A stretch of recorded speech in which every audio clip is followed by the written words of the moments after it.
Depuis le début de cette série, nous avançons ensemble vers une idée qui s'impose progressivement à nous. Celle qu'il y a, quelque part entre les lois naturelles de l'existence et nos propres limites, un principe universel capable d'éclairer nos choix.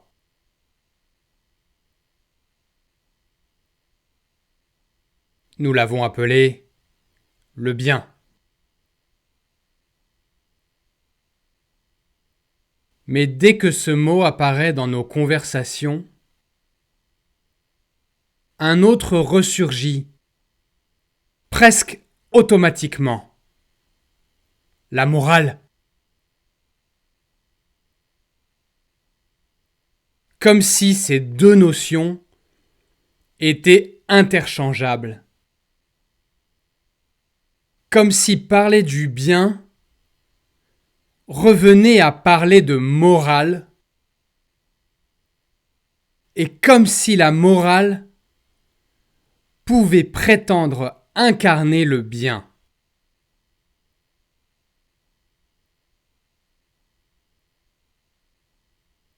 Or, si nous prenons le temps d'observer l'histoire,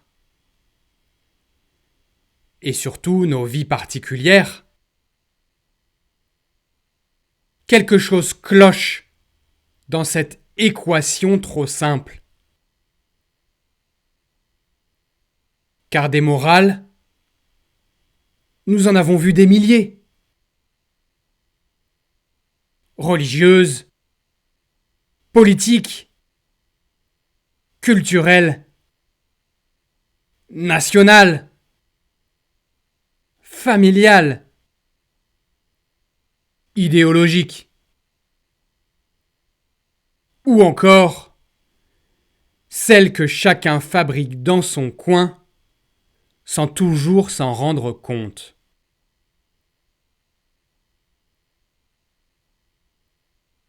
Toutes prétendent dire le bon, le juste, le souhaitable.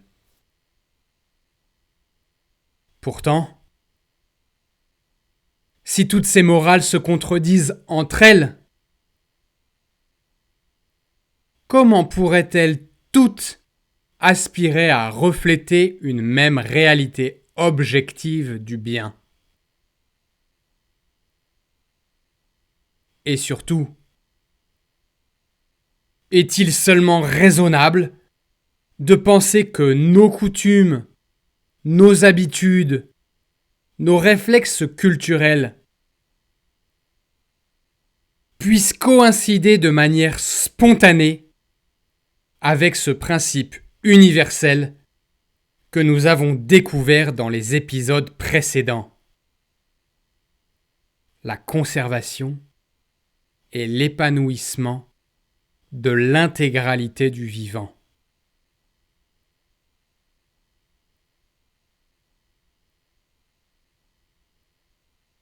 C'est pour éclairer cette confusion que j'ai voulu consacrer un épisode entier à la question suivante. Quelle est exactement la différence entre la morale et le bien?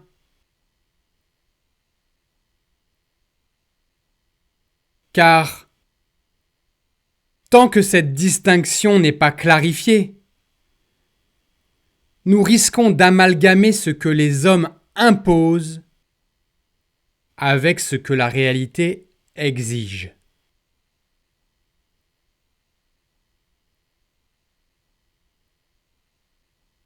Nous risquons de prendre pour impératif universel ce qui n'est, au fond, qu'une coutume passagère.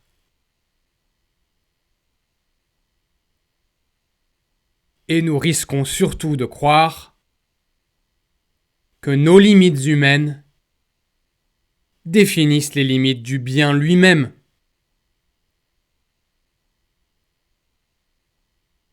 Alors, aujourd'hui, prenons un instant pour regarder en face ce que nous appelons la morale, comprendre d'où elle vient, ce qu'elle vaut et jusqu'où elle peut nous conduire ou nous égarer si nous oublions la présence discrète mais intransigeante de cette boussole intérieure, le bien.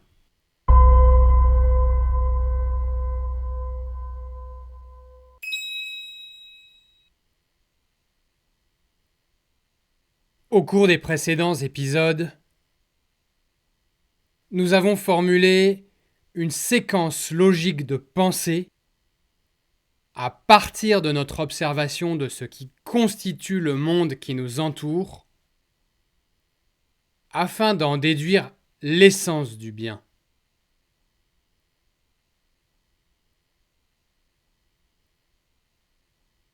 Or, maintenant que nous y voyons plus clair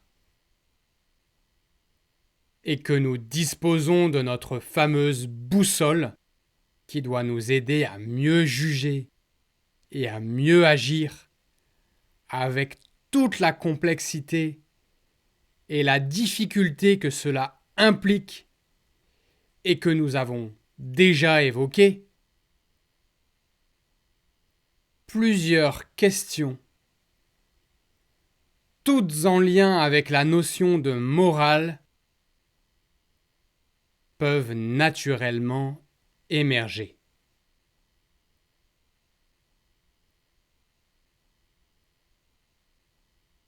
Quelle est la différence entre le bien et la morale ?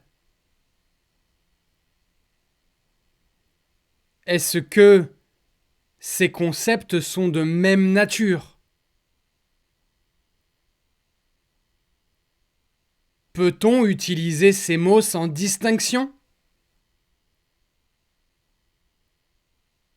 Une action jugée morale est-elle à coup sûr une action bonne ? C'est-à-dire qui respecte en tout point le principe de conservation et d'épanouissement de tous les êtres vivants.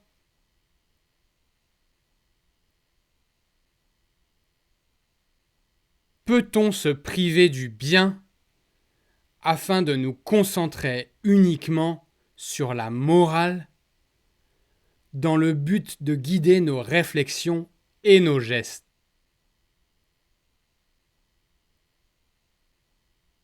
Et enfin, avons-nous besoin de régler nos œuvres, quelles qu'elles soient, sur des principes directeurs tels que la morale ou le bien, ou, à l'inverse, devons-nous toujours nous comporter comme des électrons libres de toute finalité ultime à atteindre ?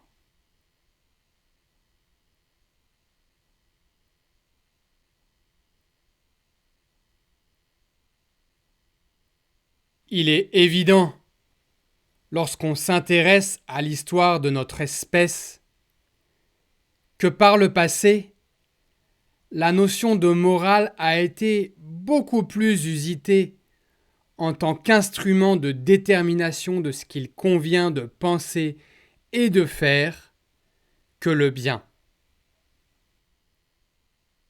Et il est en outre manifeste que ce malheureux constat s'explique à la fois par le fait que les hommes ont souvent mécompris la distinction entre ces deux concepts,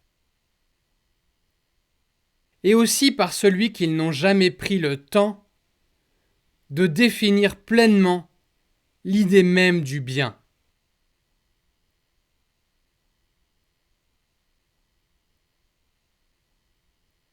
En résulte que l'on aura vu quantité de personnes affirmer beaucoup de choses de manière dogmatique sans que jamais ne leur apparaisse net à l'esprit la possibilité que leurs jugements moraux ne soient plus tout à fait rattachés de façon logique à ce vers quoi la boussole du bien nous oriente.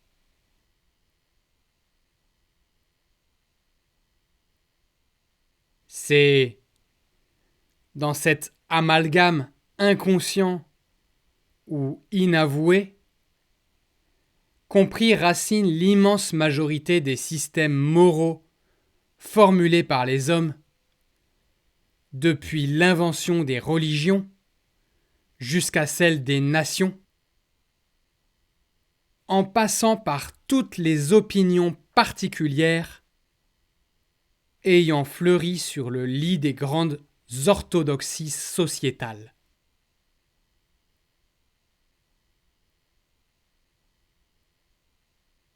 De là, on aura entendu des inepties telles que être docile vis-à-vis de l'institution religieuse t'aidera, ainsi que tous les adeptes, ou les nations sont sacrées, et tu dois accepter de perdre jusqu'à ta vie pour qu'elles préservent la leur. Ou bien encore, les autorités et les chefs sont davantage concernés que toi par tes intérêts individuels et donc par les intérêts collectifs.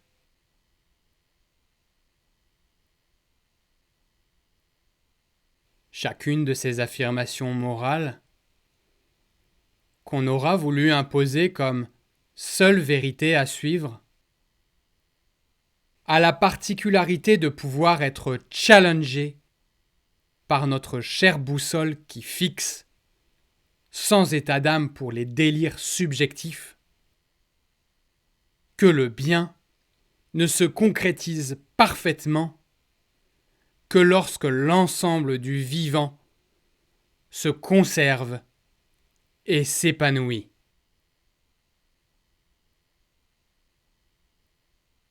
L'étymologie du mot moral, qui vient du latin mos, ne nous indique pas que ce terme fait directement référence aux composants de la définition du bien.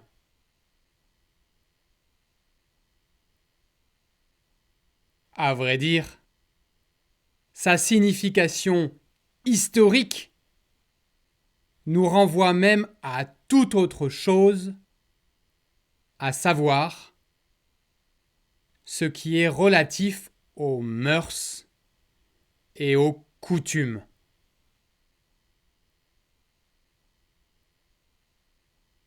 Or, devrions-nous considérer que ce que l'être humain adopte de manière spontanée, c'est-à-dire sans toujours trop y réfléchir avec sérieux, comme comportement personnel ou comme mode de vie collectif, est à coup sûr en adéquation avec le bien.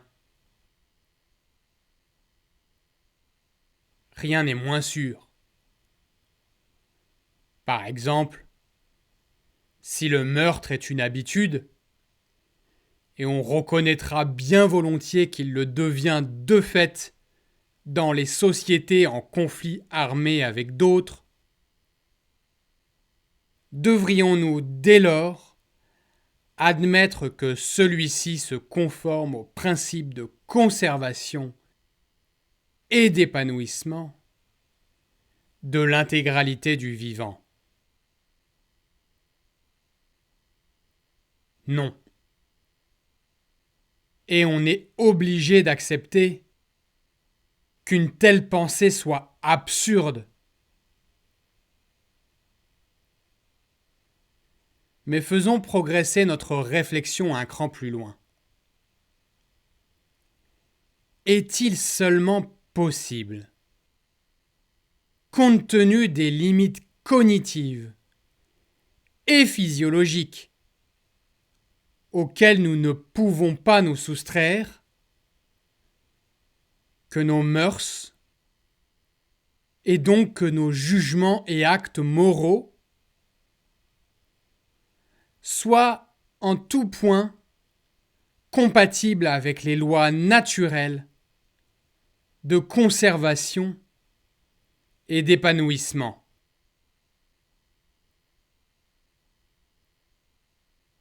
Là encore, il est difficile de soutenir que cela soit toujours le cas,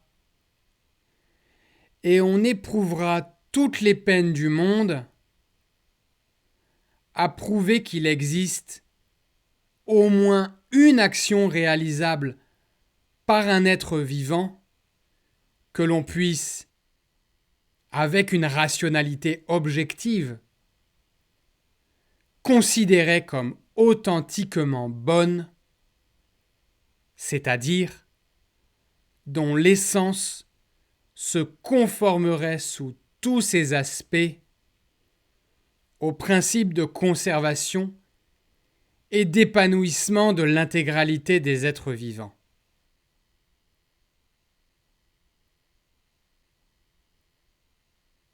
Il y a bien en effet, dans chaque geste que nous faisons, une part de création pour aider la vie à prospérer et une autre de destruction, volontaire ou non, qui impacte de façon négative la vie d'altérité, peu importe leur taille et le degré de perception que nous pouvons en avoir.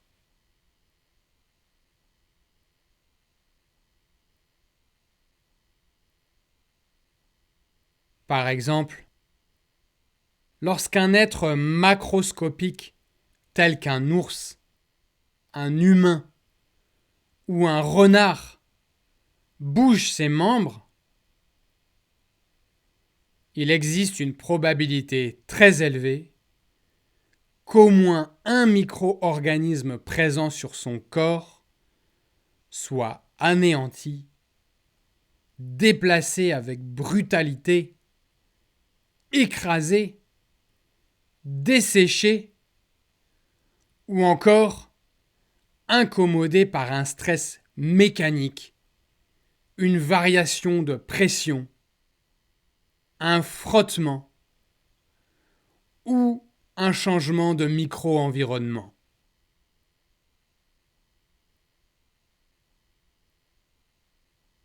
Peu importe que cette destruction ou cet inconfort soit palpable par celui qui le provoque.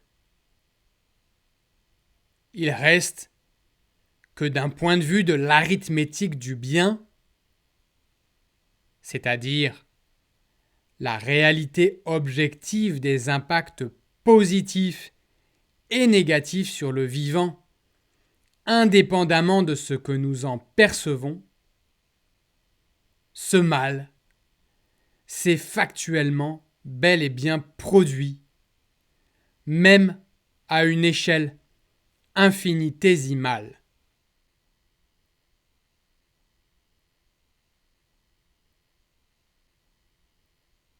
Cet exemple, presque trivial, révèle une limite fondamentale. Notre perception du monde est toujours partielle, locale, humaine. Le bien, lui, ne découle pas de ce que nous voyons. Une nouvelle fois, le bien absolu n'est pas quelque chose que nous pouvons discerner sous tous les rapports. Il correspond à tout ce qui existe au-delà de nos sens pour entretenir tout ce en quoi la vie réside. Il est supraperceptible.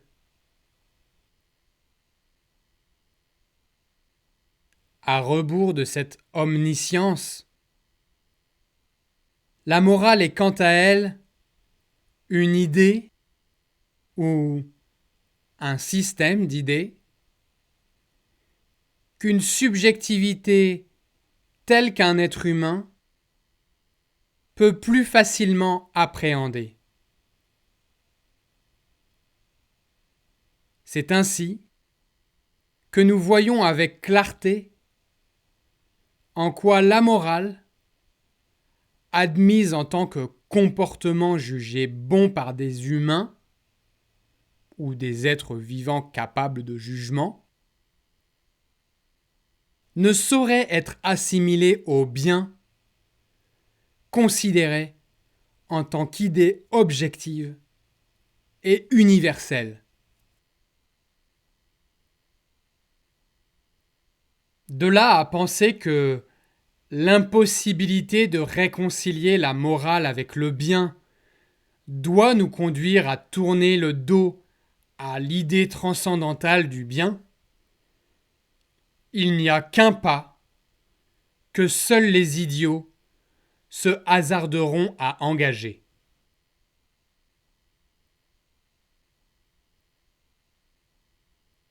Car les idées, même inaccessibles, ne doivent jamais devenir étrangères à nos desseins individuels et collectifs, si tant est qu'elles orientent nos agissements vers un mieux-être évident. Si, par exemple, un peintre visualise mentalement un tableau qui l'inspire,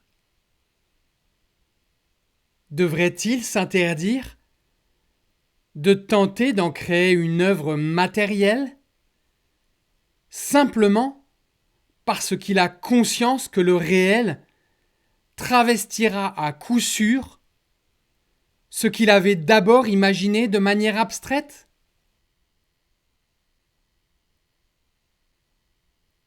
Non.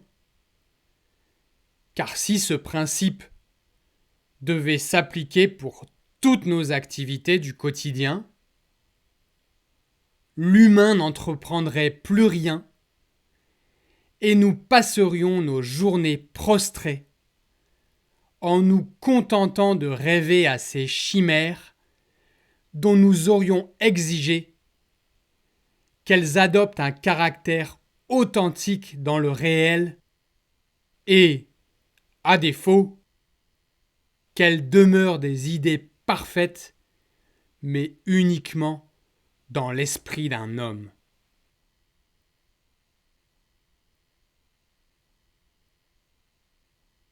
Alors, que faut-il faire du bien et de la morale? Assez naturellement, nous devons utiliser nos capacités cognitives et physiologiques du mieux que nous puissions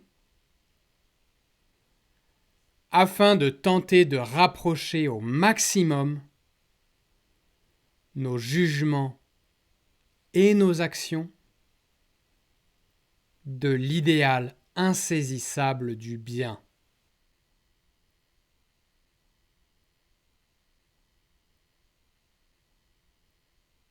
Dit de manière différente, nous devons déployer le plus de force et d'habileté possible dans la concrétisation matérielle de ce qui conserve et épanouit le plus grand nombre de vivants. De là naît la meilleure morale, c'est-à-dire les comportements et les coutumes qui, tout en étant nécessairement imparfaits au regard de ce vers quoi nous invite la boussole du bien, ont été déterminés à partir de l'ambition honnête d'un être vivant à atteindre, autant que faire se peut, l'idéal du bien.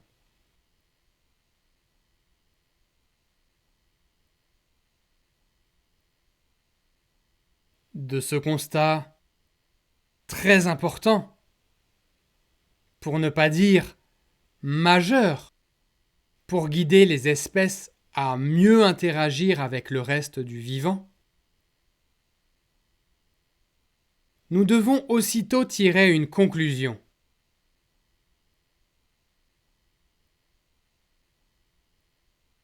Il est vain de tenir quoi que ce soit pour indéniable. Il est vain de tenter de fomenter toutes sortes de dogmes, puisque, au bout du compte, rien de ce qui est proposé par des êtres vivants ne pourra se conformer tout à fait à l'idéal du bien.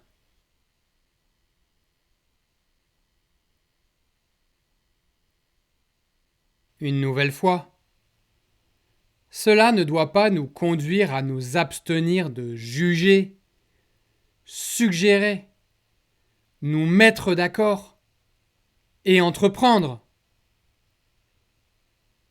Cela signifie que nous ne devons pas tenir quelque système moral que ce soit pour vrai dans l'absolu.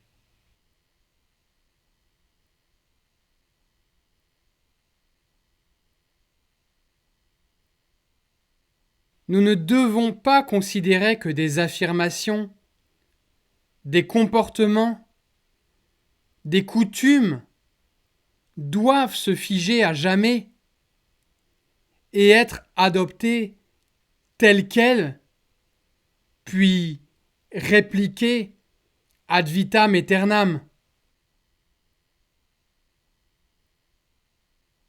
Nous devons nous autoriser à contester ce que nos congénères s'efforcent de nous imposer, pas pour le plaisir de la contradiction, mais parce que nous avons l'ambition honnête et sincère de rapprocher toujours plus nos pensées et nos actions de l'idéal du bien.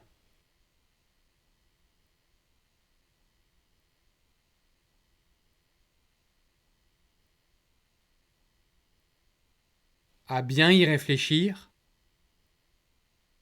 la morale, c'est l'idée ou le système d'idées émis par un être vivant dans la perspective d'essayer de régler ses pas sur ce vers quoi la boussole du bien l'invite, c'est-à-dire la conservation et l'épanouissement de tous les êtres vivants. Il ne faut donc pas conclure de nos raisonnements qu'il convient de rejeter l'idée même de morale, puisque celle-ci est l'expression d'une tentative subjective de se conformer au bien. Au contraire, nous devons écouter les propositions morales dès qu'elles surgissent, mais nous devons sans cesse accepter que celles-ci soient remises en cause si tant est qu'une morale novatrice émerge afin d'en renforcer la concordance avec le bien. Par nature, un être imparfait ne pourra jamais prétendre à la perfection. Au mieux, il pourra s'améliorer.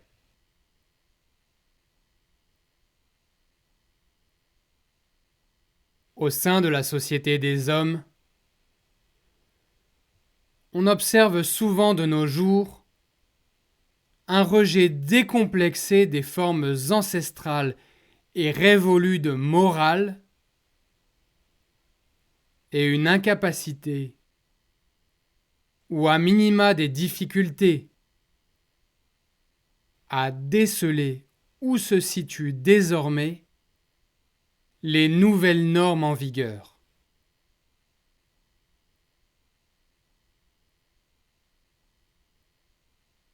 Par exemple, on se sentira assez à l'aise pour dénoncer au grand jour le système moral des institutions religieuses chrétiennes ou celui des royaumes monarchiques, puisque leur autorité n'a plus cours ou n'est plus aussi forte que ce qu'elle était.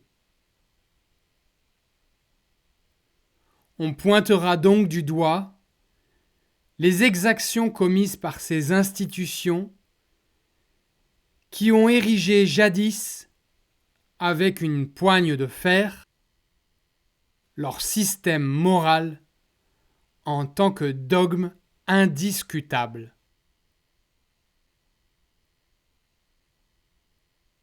Et comme ces systèmes moraux ont été défaits, une sensation de révolution accomplie submergera ceux qui se complaisent maintenant à les critiquer vertement.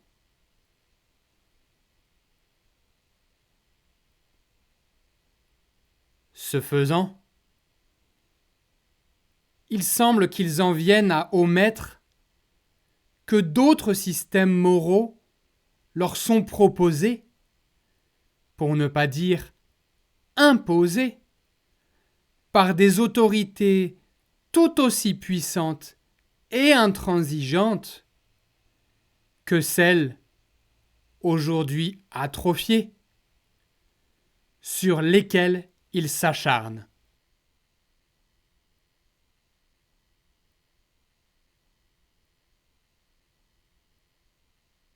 Et en lieu et place de déceler et contester cette nouvelle orthodoxie, ils la gobent tout en estimant, tout à fait à tort, qu'ils évoluent désormais dans un monde libre au sein duquel les normes morales n'ont plus la cote.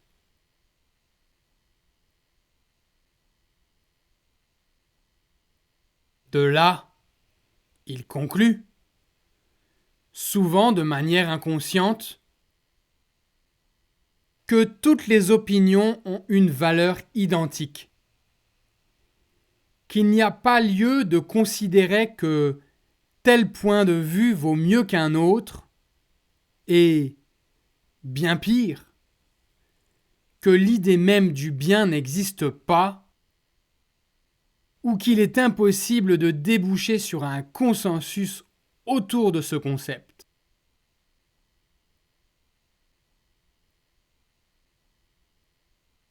Pourtant, dans les faits, absolument tous les gestes qu'ils entreprennent dans leur quotidien ont pour objectif de les faire se conserver et s'épanouir. En effet, s'ils mangent le matin, le midi et le soir, c'est pour se conserver.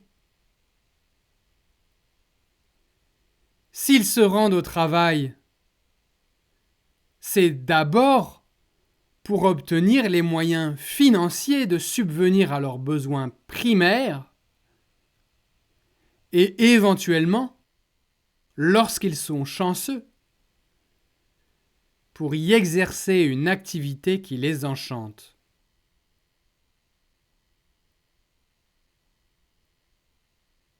S'ils éduquent leurs enfants, c'est pour que ces derniers deviennent les plus autonomes possibles afin d'assurer leur conservation et leur épanouissement à terme.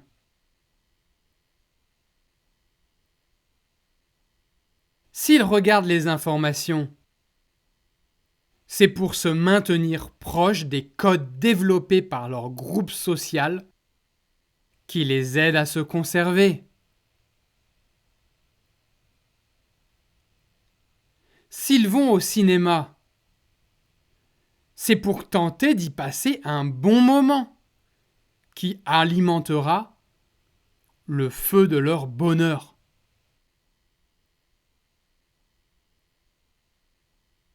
S'ils se promènent en pleine forêt et observent de magnifiques paysages, idem.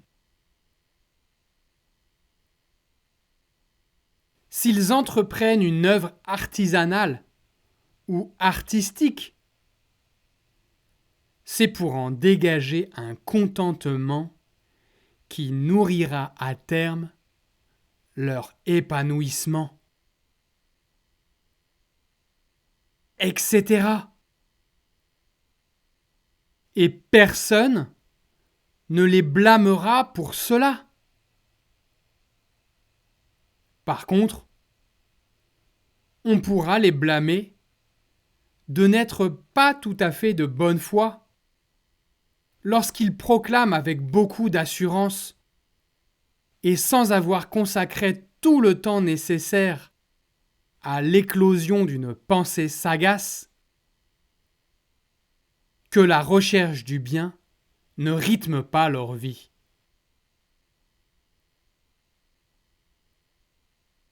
On pourra aussi leur reprocher de considérer que les ingrédients pour faire le bien sont différents d'un individu à un autre, puisqu'il semble flagrant que tout le vivant ordonne sa vie selon cette pulsion qui le pousse à se conserver et à s'épanouir.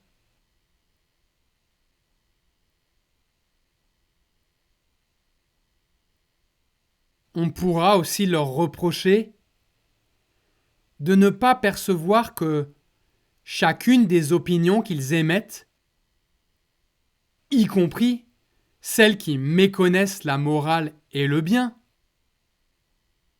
produit elle-même de nouveaux systèmes moraux.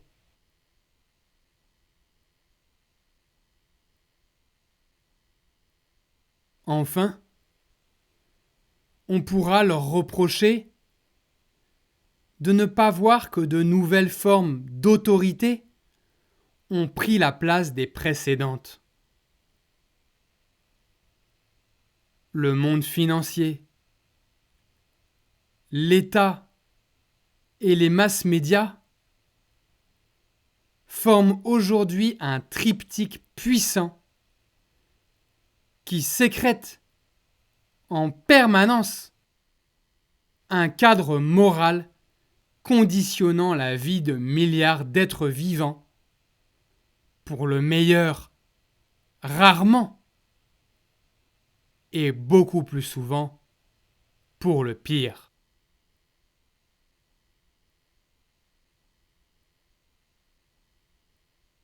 Pour s'en convaincre, je vous propose de lire ou d'écouter mes précédentes positions en ce qui concerne l'idéologie monétariste qui, d'après mon analyse, façonne le totalitarisme que nous connaissons à notre époque dans la plupart des sociétés humaines.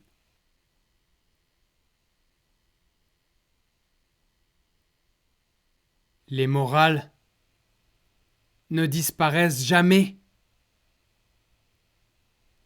Elles changent simplement de forme. Lorsqu'une morale ancienne s'effondre, une nouvelle apparaît, parfois plus discrète, mais tout aussi normative.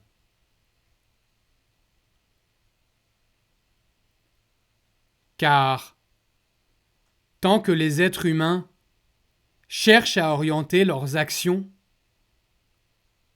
un système moral finit toujours par émerger. Qu'on l'appelle religion, tradition, idéologie ou simple évidence sociale. Et c'est là que se joue quelque chose d'essentiel. À l'instant où une morale oublie qu'elle n'est qu'une approximation, elle se transforme en dogme. Elle se présente comme l'unique voie légitime, comme si elle incarnait le bien lui-même.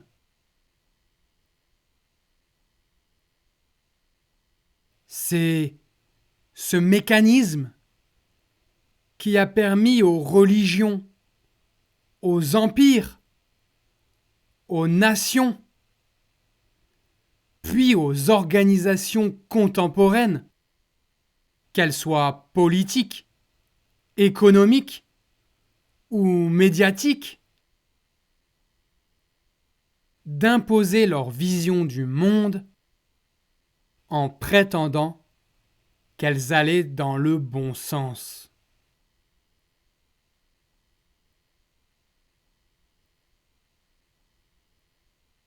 En réalité, elles n'ont fait que proposer une morale parmi d'autres, mais en la drapant d'autorité.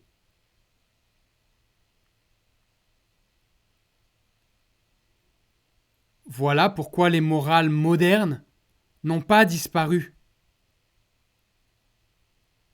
Elles ont simplement changé de visage et se sont institutionnalisées via les autorités actuelles.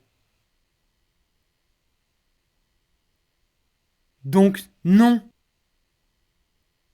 Au contraire de ce que certains imaginent,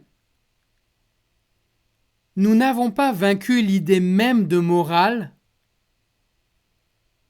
et nous n'avons pas d'intérêt à le faire, étant donné qu'il s'agit d'une activité naturelle qui est le fruit de nos pensées et de nos gestes.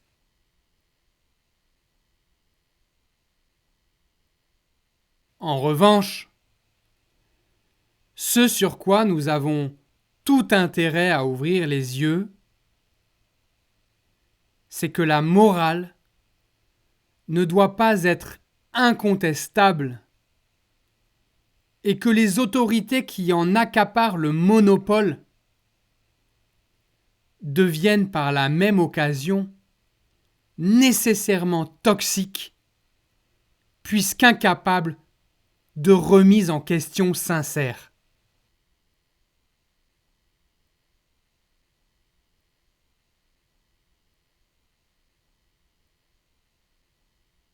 Pour terminer cet épisode, j'aimerais rappeler une chose essentielle.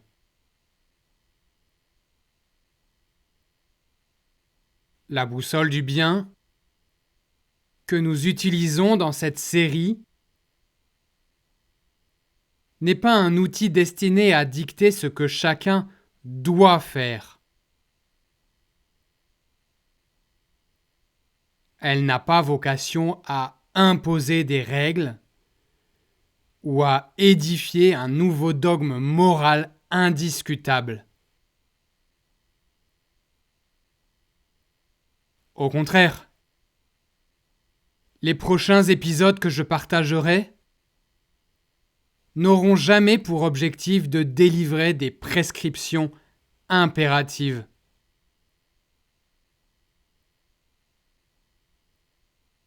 Leur rôle sera plutôt d'explorer différentes manières d'agir, différentes manières de voir le monde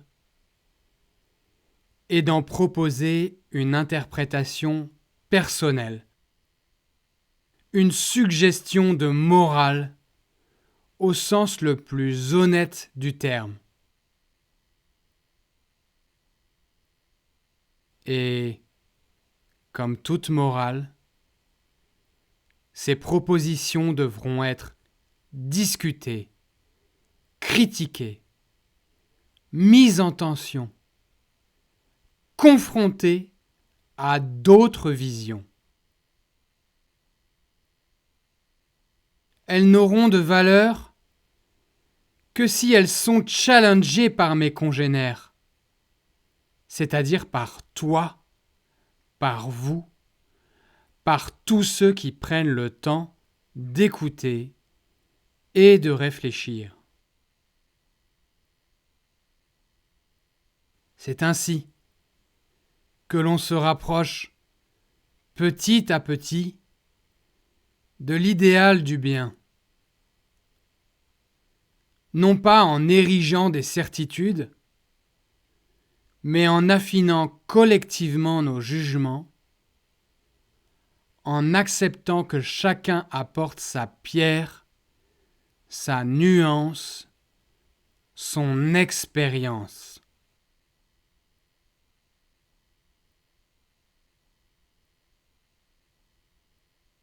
Dans le prochain épisode, nous aborderons un thème indispensable pour comprendre comment les morales naissent, se consolident ou se déforment. La question de l'autorité.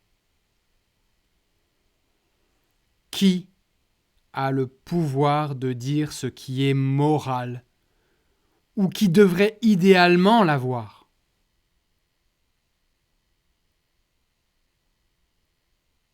Qui décide de ce qui serait la bonne manière d'agir ou de voir le réel et pour combien de temps ?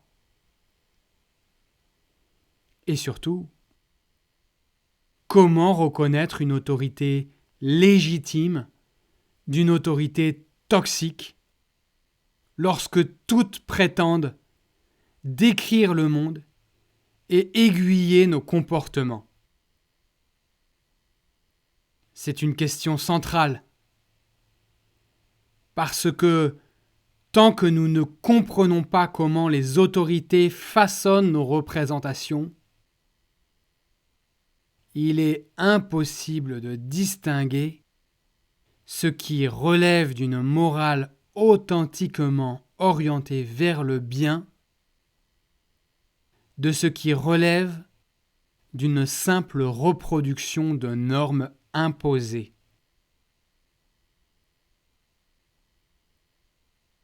Alors, je te donne rendez-vous dans le prochain épisode pour démêler ensemble ce nœud entre autorité, morale et perception du réel et continuer à avancer, pas après pas, vers cette idée exigeante du bien qui nous sert d'horizon. Mais, avant de te laisser, j'aimerais te proposer une réflexion très simple, mais souvent déstabilisante. Nous vivons tous avec des règles morales que nous n'avons pas choisies, que nous avons héritées, absorbées, parfois même défendues, sans jamais les interroger. Alors, je voudrais te poser une question. Quelle règle morale, personnelle, culturelle ou familiale as-tu longtemps tenue pour évidente, mais que tu commences aujourd'hui à remettre en question à la lumière de cette boussole du bien? Je serais vraiment curieux de lire tes réponses en commentaire. Si ce podcast vous a plu, n'hésitez pas à vous abonner et à le partager autour de vous. non pas pour gonfler un compteur de vues, mais pour donner plus de chance à une révolution bienveillante et pacifique de se réaliser. Je vous donne rendez-vous dans le prochain épisode et, en attendant, je vous souhaite de trouver et de faire le bien autant que cela vous soit possible.